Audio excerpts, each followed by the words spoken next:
This podcast is brought to you by the IIEA, sharing ideas, shaping policy. You're all very welcome to the Institute of International European Affairs. Those of you who've joined us here in person and those of you who are tuning in online, very welcome. My name is Alex White. I'm Director General here at the Institute. At this event this afternoon, which we're really pleased and honoured to host, part of the Future Proofing Europe project, which is supported by the Department of Foreign Affairs and Trade, and we thank them and recognise them again for all of their support and help and cooperation in this series generally, and also to welcome obviously the colleagues from Department of Foreign Affairs, including Ambassador Ward, whom we know each other for a very long time from having studied in the same university down the road. But more importantly, and Brendan won't mind me putting it that way, we are delighted to be joined today by Timcho Mucunski, who is the Minister of Foreign Affairs and Foreign Trade of North Macedonia. It's our great honour to welcome you here to the Institute this afternoon at this kind of very important time. Ireland taking up the presidency of the European Union in a matter really of days, effectively, certainly a couple of short weeks. The Minister is going to speak to us in our normal sort of conventional way here for about 20 minutes or so. No pressure either way, a little bit more, a little bit less is fine. And then we'll have a Q&A and an opportunity to have an engagement with the audience here in the room and those of you who are viewing online. And if you are online, of course, you know you can join the discussion. You can pop in a question using the Q&A function, which you'll be familiar with. And you can send in a question. The advantage of being online is that you can send a question at any time and we can bank it and use it when the time comes. For the audience in person, it'll be much simpler. You simply put up your hand, you know the drill, and we'll give you an opportunity to ask a question or make an observation when the time comes. Just to remind you that the presentation, the Minister's presentation, his address and the Q&A are all on the record. Timcho Mucunski is the Minister of Foreign Affairs and Foreign Trade of North Macedonia. He has extensive experience, I hope you won't mind me saying, for such a young person, relatively speaking, has really extraordinary experience across diplomacy, academia and elected office. He's an Associate Professor of Law at the St. Cyril and Methodius University in Skopje. He has co-authored a series of textbooks, as well as over 30 scientific and professional papers as an academic. He's published widely in international and domestic scientific journals. More importantly, of course, and critically for our purposes this afternoon, he has a extensive record and experience in government. Between 2015 and 2017, he held the office of Deputy Minister for the Information Society and Administration. From 2021, he served as an MP in the Assembly of the Republic of North Macedonia, chairing the Parliamentary Committee on Financing and Budget, while also serving as member in the Parliamentary Committees on Foreign Policy and on European Affairs. In October 2021, he was elected Mayor of Skopje, municipality of Aerodrom, and in June of 2024, 2 years ago, pretty much to the day, he was appointed to his current post of Minister of Foreign Affairs and Foreign Trade. And the floor is yours, Minister. I invite you to the podium. Thank you very much.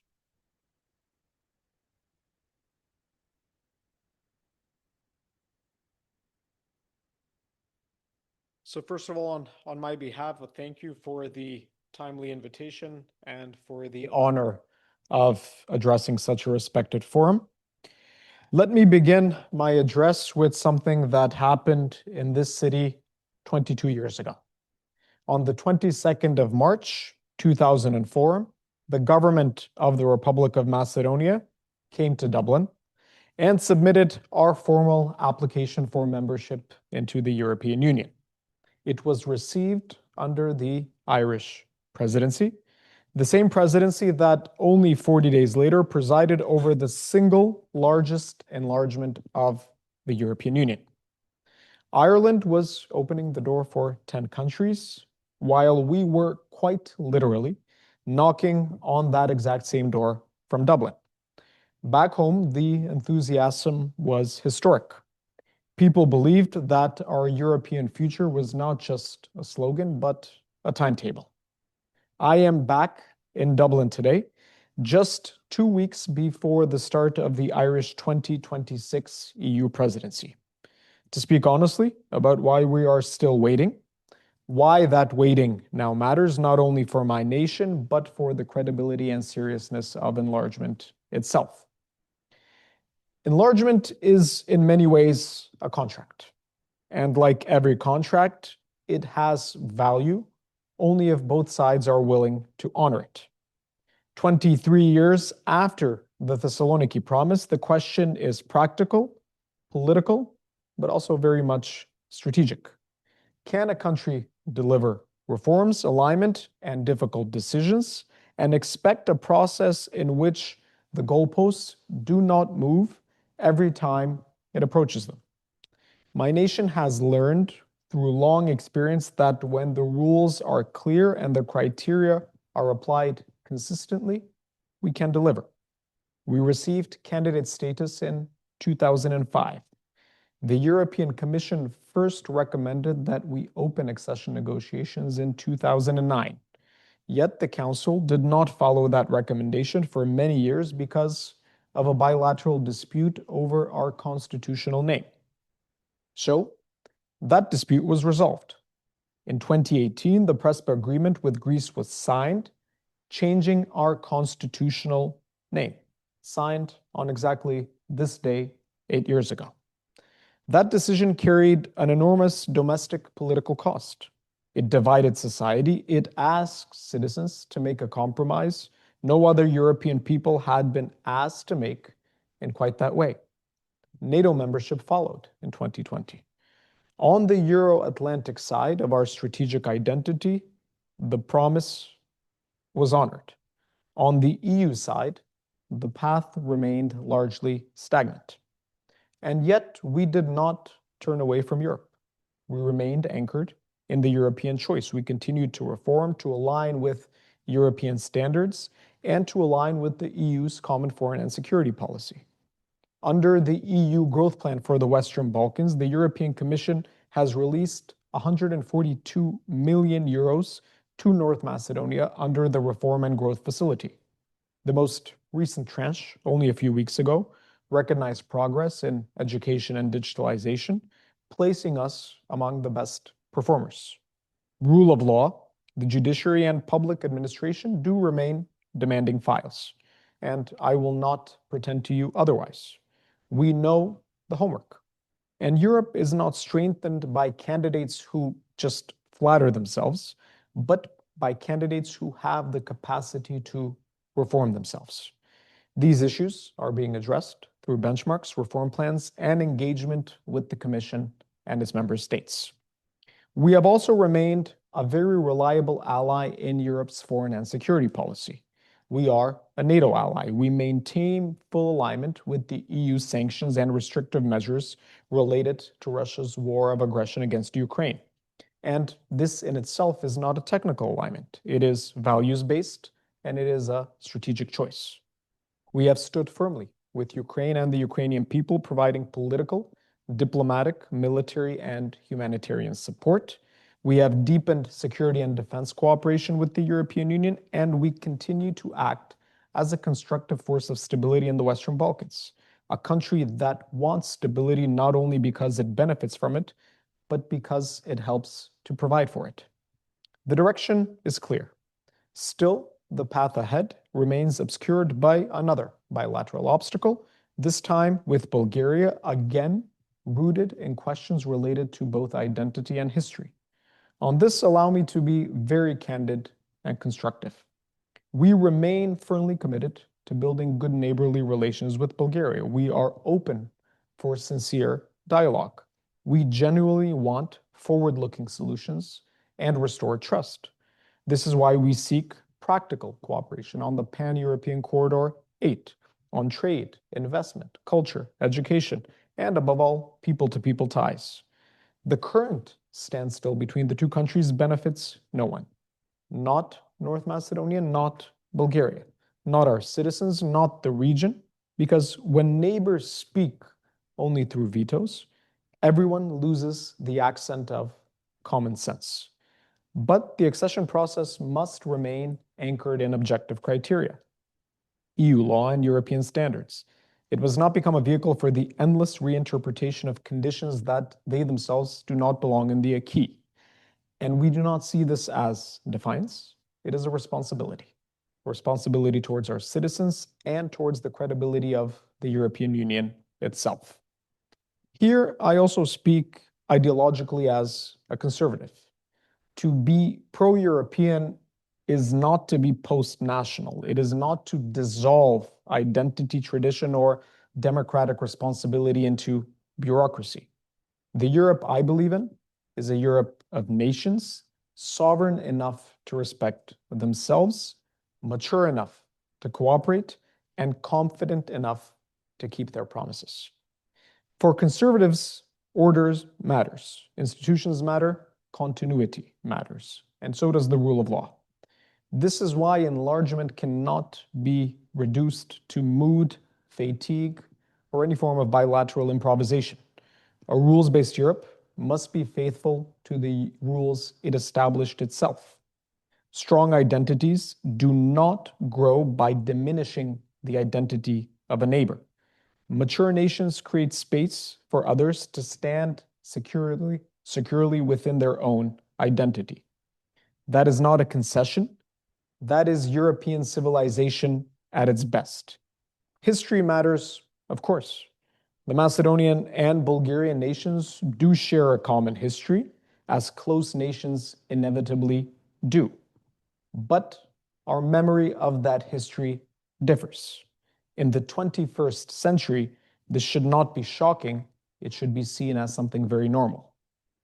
Europe was not built because everyone remembered the past identically. It was built because countries learned not to make memories a permanent excuse for future paralysis. The zero-sum logic has to change at some point. We must turn a lose-lose situation into a joint European success. Ireland understands, perhaps better than many, what a European framework can make possible. The European Union was not the author of the Good Friday Agreement, but it did help create conditions in which resolution became less existential and more practical. That is what European integration should offer. It is not a magic wand. It will not erase difficult issues overnight, but neither should it become an a la carte instrument through which one member state can instrumentalize bilateral demands while a candidate country is told to call those bilateral demands reform. European integration should make difficult issues less politically charged, more manageable, and easier to discuss over time. That is the promise of Europe at its most intelligent. It does not abolish history. It gives politics a better way to manage it. Before concluding, let me address two wider questions central to the enlargement debate. The first is the cost of enlargement, which is a legitimate question. Enlargement has fiscal, institutional, and political implications. Serious people should not pretend otherwise. But seriousness also requires that we ask the other half of that question. What is the cost of non-enlargement? A study by the Center for European Policy and the Konrad Adenauer Foundation calculated that integrating all 6 Western Balkan countries would cost 46.6 billion euros over a period of 7 years, around 5.29 euros per EU citizen per year, or roughly the cost of an espresso and a croissant. So let us be honest, the Western Balkans is not too expensive for Europe. It may simply be too politically inconvenient for some. But strategic leadership is the ability to do what is necessary before inconvenience transforms itself into crisis. Geopolitically, the arguments by themselves are overwhelming. Russia's war of aggression against Ukraine did not only redraw the security map of Europe, it showed the cost of leaving strategic decisions unresolved for too long. And the Western Balkans is exactly one of those questions.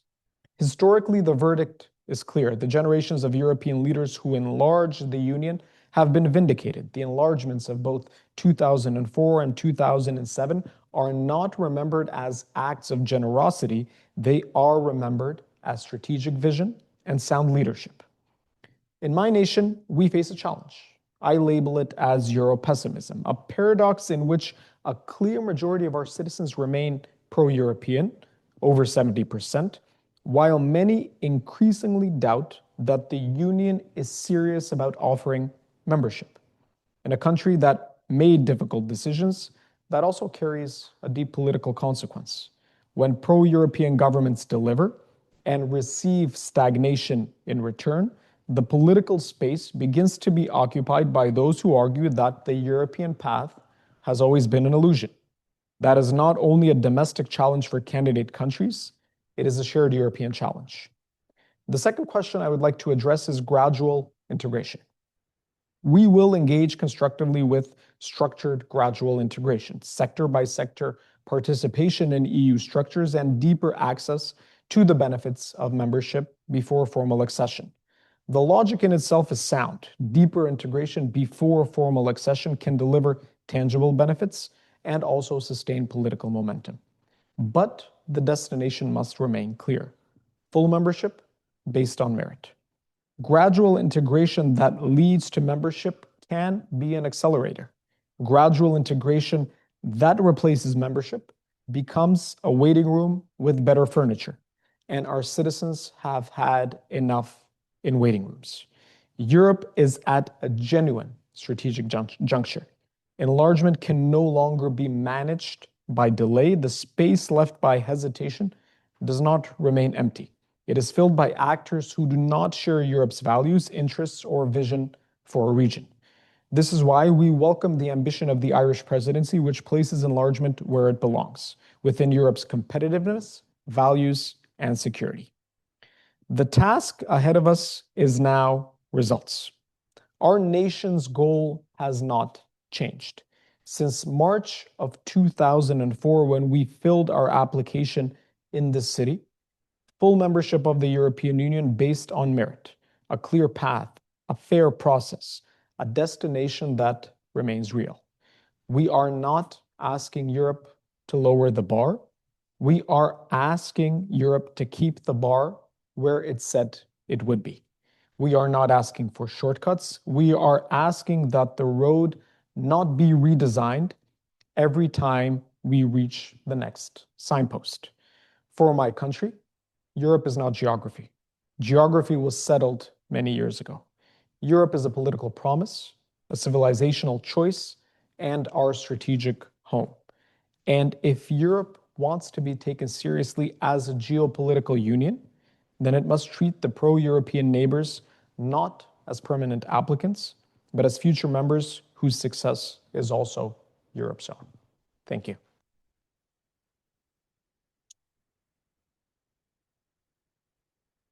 Thank you very much, Minister. And I think you spoke about the redesigning of roads. You spoke about moving goalposts, and you spoke about, I think I picked up a certain frustration at this example that you gave, the waiting room, that, still in the waiting room and in the waiting room for a long time or too long.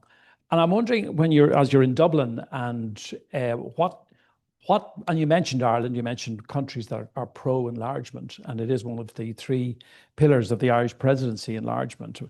Can you speak just for a few minutes just on what you're hoping Ireland and pro-enlargement countries like Ireland will do practically and perhaps somewhat more specifically in the coming period, the near period even? So I have the firm belief that there is a very clear momentum for enlargement at this moment. And this is an understanding that is shared by a huge majority of the member states. I do believe that some have questions, some hesitate. I do firmly believe that there are different approaches in terms of priorities, because essentially, at least from a geographical standpoint, there are two groups. One is the group of countries from the Western Balkans, and the second is the issue of Ukraine and Moldova. And while we wish Ukraine and Moldova all the best, as I said, we are one of the countries that stands by Ukraine. We also need to be very aware that the commitment to the Western Balkans was made over 20 years ago, and a clear delivery has not occurred. So from a strategic perspective, what is necessary at this moment is to have a clear plan for the region. Because when the vacuum of values is left open, as I said, somebody will try to fill it. What we have seen and heard is this renewed engagement, especially following the non-paper issued by France and Germany right before the Tibat summit, which spoke about gradual integration. And we believe that this can be something that gives a clear impetus to the process of enlargement, but as I said very clearly, not as an alternative to full membership, but something that runs in parallel with the path towards full membership. So what is our hope within the Irish presidency? Well, our hope is that we can open accession negotiations and that we can find a path forward to begin something that we deserved many, many years ago. That is the subjective interest of the country that I represent. From a more general perspective, we hope that more tangible progress can be made for our entire region, that we see more countries reforming and moving ahead, that we see a continuity for what happens next as we are coming to the end of the cycle of the growth plan for the Western Balkans. This is a very important facility that has been at the disposal for the region. So I think Ireland is taking over the presidency at a time when there is a renewed interest in the region and when clear steps can be made, and that momentum would not be just a term used in terms of political rhetoric, but action will follow. Very good. Right. So who would like to ask a question? I have some come online here. I can see two of my colleagues. Anybody else I'd like to go to? First of all, yeah, Orla. Interesting talk, and I certainly hear what you're saying, and it has huge value. I wonder, could you just say a little bit about trade from your perspective as well, in terms of where your main trading interests are and how that would impact? Without a doubt, our main trading interest is trade with the European Union. And a huge majority of our trade goes to EU member states. A huge majority of the foreign direct investors in our country are investors coming from EU member states. So we have no trade portfolio that is more important than the trade portfolio that we have with the European Union. And in that sense, when we come back to the concept of this new model of gradual integration that is being presented, which includes, among other things, a possibility for access to the single market, potentially even before full membership. This is something that we think could be useful for the countries, also preparing them to adapt their trade portfolios and domestic economies before they become member states of the European Union. Although let me be honest on the issue with trade, considering the volatility of global trading at this moment, and especially rifts that exist even between like-minded nations, we've also had challenges with the European Union in terms of tariffs that are due to be applied to the countries of the Western Balkans. Interestingly enough, I think now we are close to a solution to some of these tariff challenges that we had with the European Union. But on the issue of steel, for example, we are, as I said, a country that is 100% aligned with the EU's CFSP. I say we are CFSP plus because many times we go even above and beyond the CFSP when it comes to key foreign policy interests. The countries of the Western Balkans, of which most are CFSP aligners, were on the issue of steel tariffs put by the European Union in the same group with Russia, China, Belarus. So imagine the same countries that we are asked to apply sanctions to, we get put in the same tariff group with these countries. Although what I can tell you is after certain negotiation, I believe we are now very, very close to a solution. But even on the issue of trade, we need to have strategic foresight, and that counts for us. But I also believe the same argument counts for the European Union itself. Okay, yeah, Barry. Thank you, Minister. My name is Barry Cole from the Director of Research here. Thank you very much for being with us. I really enjoyed your presentation. You characterized how it's taken a long time to get to where we are. The process has been long, and your country has done enormous efforts to prepare for EU accession, yet there has not been adequate progress heretofore.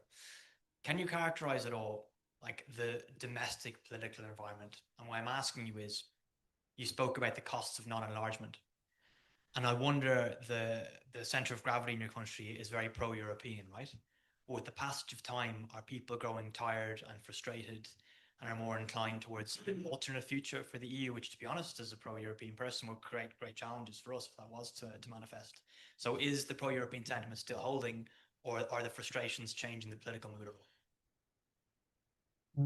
The independence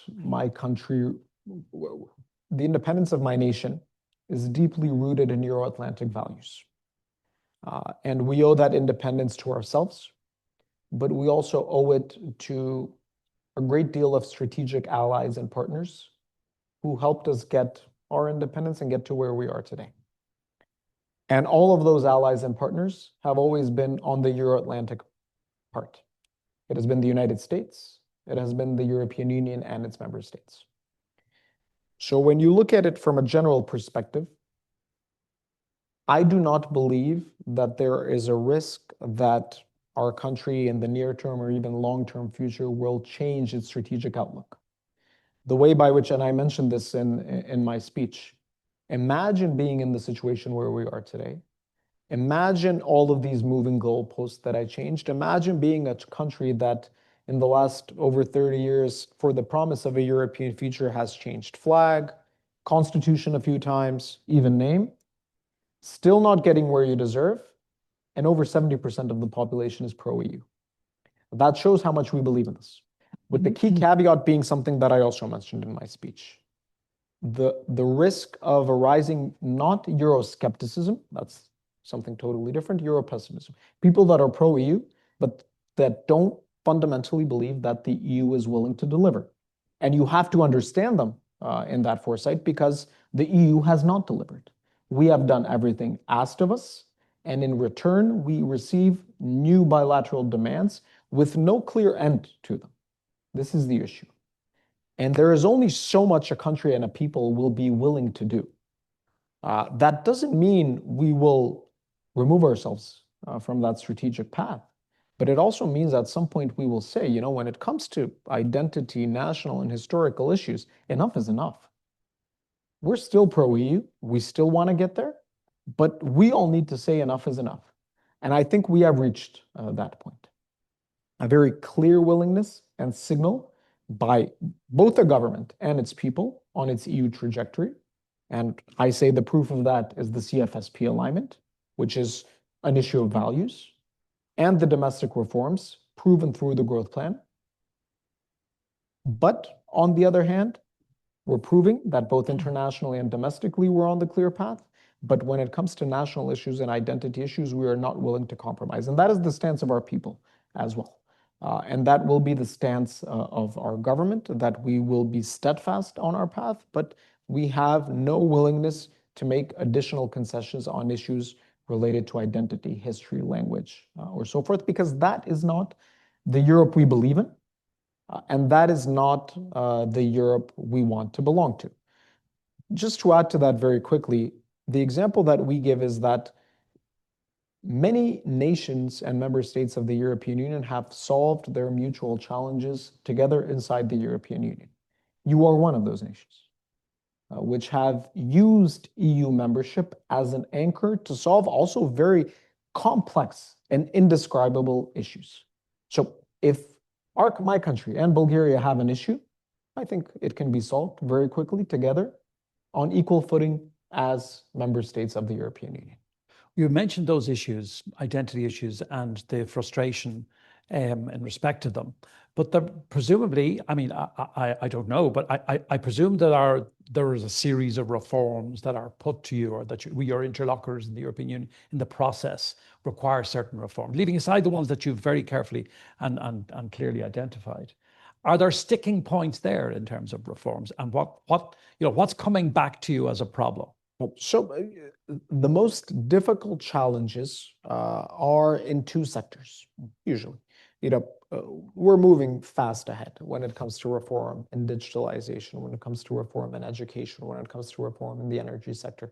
The most difficult reforms are usually the ones related to rule of law, especially the fight against corruption reform of the judiciary. Mm-hmm. Why are these the most difficult reforms? Because they require not only the adequate reform on paper, And that means legislating, that means government decisions, bylaws, whatever it may be, but it requires action on the ground by issues that are not always controlled by one's government. So the judiciary is independent. Even if government sets the best conditions for a judiciary to be functional and effective, the judiciary itself has to be effective. And I believe right now these are the biggest challenges that we have. It is measures are being taken, reforms are underway, including critical reforms that have passed our parliament just in the last few weeks and critical reforms that are in the pipeline. But it is, at the end of the day, I believe for all candidate countries, and here generalizing, not excluding mine, but including the country that I represent, is this so-called cluster of fundamentals that the European Union has. This includes public administration reform, good governance, but this is where the biggest challenges are, and this is where we need the most proactive activity by our government. And in fact, what you've said on rule of law anticipates a question that I've got online from Erwin Fuere, who's a member of our Future Proofing Europe group here at the Institute. He's a former EU ambassador to North Macedonia. And he just touches on that exact point that you raised. He said the 2025 European Commission report referred to corruption remaining, quote, an issue of serious concern, unquote. So he says, our colleague Erwin, apart from the recent arrest of the director of the Custom Administration for corruption in early June, what has the government done to eliminate corruption, which remains endemic in the country, according to our... Well, Mr. Ferrer did a wonderful job serving as the ambassador to then Macedonia. That was before the country changed its name, and he was somebody who was a very effective promoter of European values, and we are thankful and grateful for that. We as a government, what have we done? So if you look at all of the high-level corruption, we have been a government for 2 years. And we came into power after the fall of a government that was seen as extremely corrupt. And although there are many investigations underway and even indictments related to former representatives of the former government, the cases of high-level corruption that have caught the most attention have been cases related to individuals from my own government and my own political party. And these cases have been investigated by our own police forces. So which means that we are proving with facts on the ground that even if the corruption is from our own ranks, we will do everything in our power to investigate it. The prosecuting aspect then goes into the hands of the judiciary. Here the government cannot do anything, but I think we have proven in a few cases. One was related to the director and CEO of the so-called EPART, the agency that administrates EPA funds, European funds in the area of agriculture and rural development. Other various different cases related to high-level officials have also proven that as a government, we are not selective, quite to the contrary. More often than not, individuals being investigated are individuals from our own ranks, because that is how you prove that justice is not selective. Mm-hmm. Yes, Mary. Thank you, Minister. I'm Mara Cross. I chair the Future of Europe group here. I wanted to ask you about what you mentioned, that Ireland had overcome many years of conflict. How much of an issue and deadlock is the question of minority rights on both sides, both in Bulgaria and in Macedonia? And just an ancillary question, are you conscious of any outside interference in the domestic affairs of Macedonia?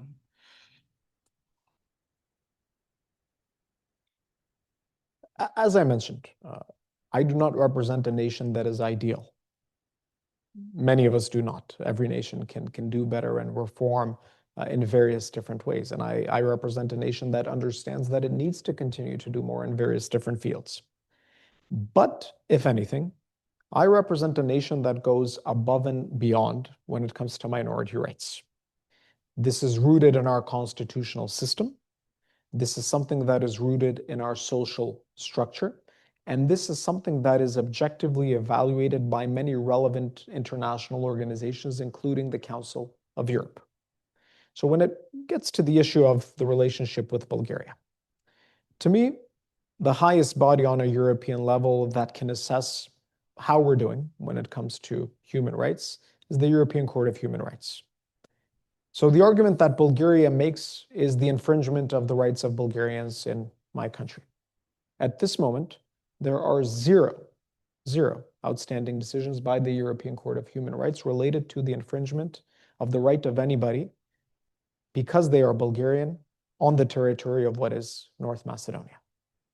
At this moment, there are 14 outstanding decisions against Bulgaria by the European Court of Human Rights, which has not implemented, related to the Macedonian minority living in Bulgaria. Most of these decisions are related to the right of freedom of association. So with all due respect, I understand that Bulgaria is on the inside looking out and that it is an EU member state. But it is also an EU member state that is not allowing Macedonians who live on their territory, people who identify as Macedonian, to register an NGO. And don't take my word for it, this is case law of the European Court of Human Rights. On the other hand, we understand that we have an obligation to be even better than we are right now. We have prepared an action plan for minorities at the request of the European Union related to our accession process. And we were very careful to not prepare that action plan with just domestic ownership. What do I mean by that? The action plan that we prepared, first of all, was drafted by a group of domestic experts in the field of human rights and international law. But through the help of the European Commission, we also engaged representatives of the Council of Europe, independent experts, so that the ownership of the document is common. So in a nutshell, I believe my nation is an example on a European level when it comes to the implementation of the rights of minorities.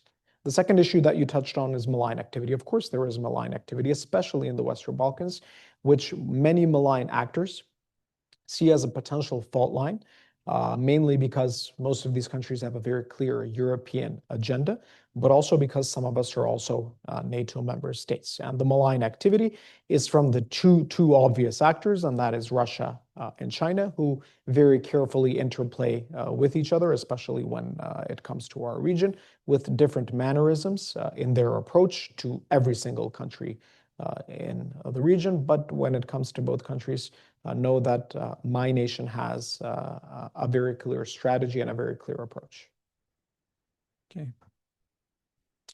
I'll come to you, Seamus. Did you see somebody else there? No? Okay, Seamus, yeah. Thank you so much for your address, Minister. I'm Seamus Allen, Senior Researcher here at the IIA.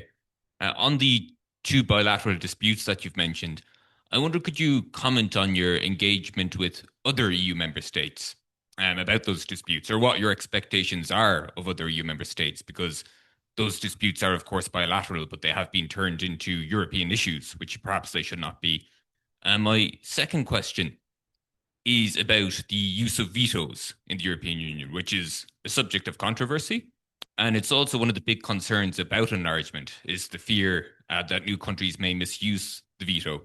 I'm wondering, do you have any thoughts about that, in particular when it comes to differential integration? And what would you think of full membership, but without veto rights, with that being the only exception? Just if you've any thoughts on that. Thank you so much. You know, on the first issue of engagement, I mean, this is why I'm here today. This is why I'm meeting your foreign minister. This is why our diplomacy is actively engaged on a daily level, speaking to European representatives. And this is the key issue that you touched on. As irrational and as illogical it might sound, we understand that certain elements of the bilateral relationship have become what some would label as European criteria, in the sense that we understand that this is a conditio sine qua non for going towards the next step. The key caveat here, again, being that we and Bulgaria have a very different interpretation of what those issues are.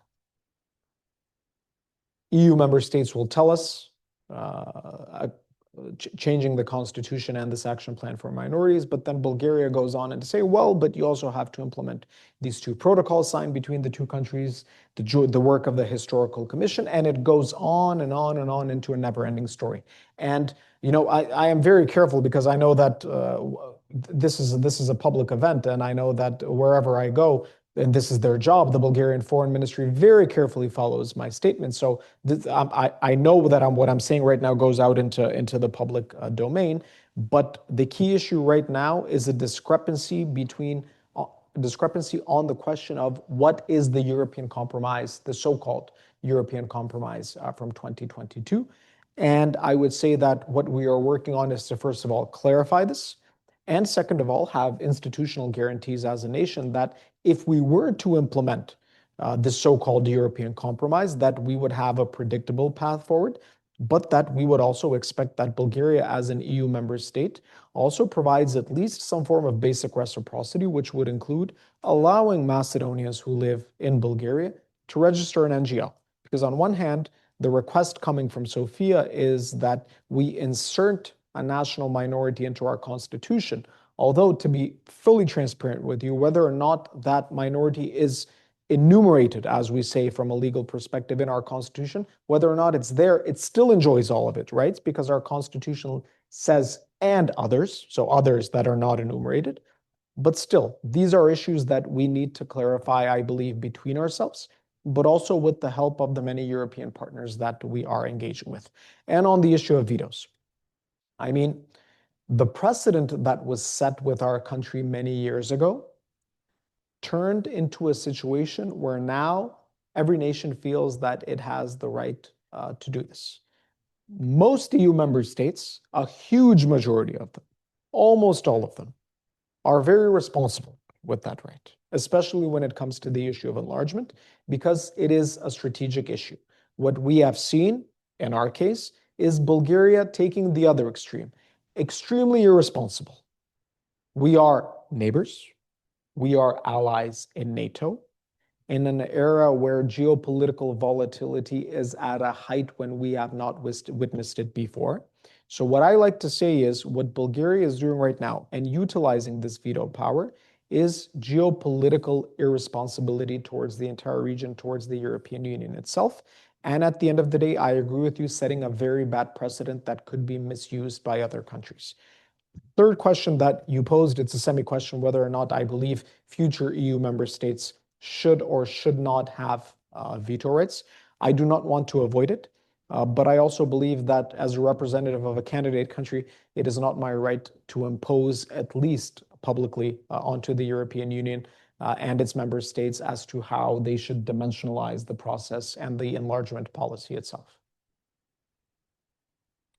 Okay, I've got a question from our colleague Matt O'Neill, drawing on the experience of the Good Friday Agreement, asks you to expand on how the PRESPA agreement has helped advance North Macedonia's own internal integration and international positioning, and what lessons you think Ireland could bring to support that process.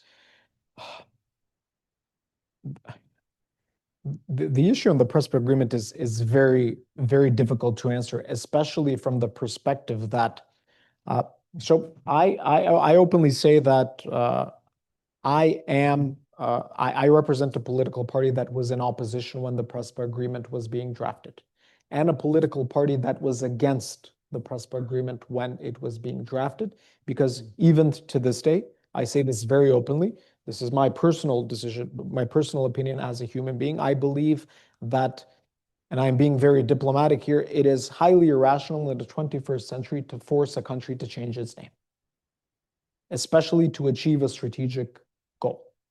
The issue, the fallacy, maybe I can label it as such with the PRESPA agreement, was that when it was presented to our nation via a referendum, it was presented as a solution that would open our path to NATO and the European Union.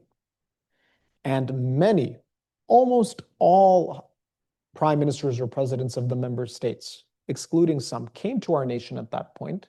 And I remember, because I was in many of the meetings with these people, but also following their public press conferences, what they told us is just change your name. You will become a NATO member state, which we did, and you will be the front runner for EU membership. The second part wasn't delivered. And this is the key fundamental issue that many of the people who supported PRESPA back then have with PRESPA from this perspective. What I can tell you is also I am a lawyer, and I I also believe that in international public law, there are obligations you need to upkeep, no matter how much you may dislike them. But this is, I would say, a totally separate issue. What we can learn from your experiences is the following, and I've heard this from many people from Ireland, and that is that were it not for the common membership of Ireland and the United Kingdom in the European Union, these types of compromises would have been much more difficult to achieve and much more difficult to sustain. And I think if we can learn anything from that experience, it's to promote the concept that any open issues that we may have with any of our neighbors would be best solved, as I previously said, together as members of the European Union. Rory Mulcahy asks you, on the point of North Macedonia's strategy to foreign interference, have you engaged with other candidate countries like Moldova who have successfully countered foreign information manipulations and interference? And is there potential, Rory wonders, for cooperation and coordination on those sorts of issues? We coordinate with many of the candidate countries, but let me also reiterate that, as I said, we are a member state of NATO, which means that as part of this membership, this is the context in which most of our coordination on this issue is done. Okay, all right. In your remarks earlier, you just, I recall, spoke about the potential costs of non-enlargement. So you were making the point, look, the costs, yes, but what about the costs of non-enlargement? I mean, in the most basic terms, just coming back to that, what do you think the costs of non-enlargement would be for the European Union and for North Macedonia and the region, actually, if EU enlargement doesn't happen? Since you raised that issue of a kind of a counterfactual. So first of all, it is a strategic vulnerability in what is the heart of Europe. Okay. And that is the political security aspect of it. Second, I believe it's an economic loss because we have unnecessary, still less, but still unnecessary barriers with us related to trading, related to economy. And the argument that I give, especially when it comes to our neighbors, is from an economic and trading standpoint, we benefit the most, of course, from becoming EU member states. But the second largest benefactor is our direct neighbors who are EU member states. And then there is the strategic cost of allowing the narratives that are created by the two malign actors that I mentioned to turn out to be factually true. If you look at Russia's proxies in the Western Balkans, most of them are, without a doubt, anti-NATO, but almost all of them are also anti-European Union. And a lot of these people, when it comes to the case of my country, they will be pointing the finger and saying, do you believe that the European Union is being honest to you? Just look at what they're doing to these guys. I mean, is that an organization that is acting in line with its strategic imperative? I am a firm believer that the European Union wants to deliver. Now, what we are asking is that the European Union not be held hostage by demands that are unreasonable and un-European in their nature. Assuming that your country does become a member of the European Union, what do you see as the role that you would have within the European Union? What would be your approach to the big issues, the big questions of the day within the European Union? What direction, just broadly speaking, would you want to see the European Union going in, given all of the huge pressures and preoccupations that are there? So I do not believe that EU membership will solve, first of all, every single issue in our country, as I said, with a magic wand overnight. But I believe that we can continue to be, within an EU context, a force of stability in our region. And I think I already mentioned this in my speech. From a NATO perspective, we are a small country. We are far from the largest military. We are far from being the largest security provider in NATO. But I represent probably the most stable political government in all of Southeastern Europe, and a government that is a security provider for the Western Balkans, through our presence in the KFOR mission, through our presence in the EU-led Althea missions, which means that from a security perspective, we've already proven that we can provide stability for the Western Balkans. I think as an EU member state, we could be a continued anchor for European values within the context of the region that we represent. And what I can tell you is we've proven this in NATO. The EU will get a reliable member state, a member state that it can count on when it comes to what it is doing domestically, but also what it is doing internationally. I suppose what I'm hoping just to direct you towards is just assuming you're in the European Union, the sort of big questions say like regulation, simplification. A lot of people are talking about. Some people think that's deregulation.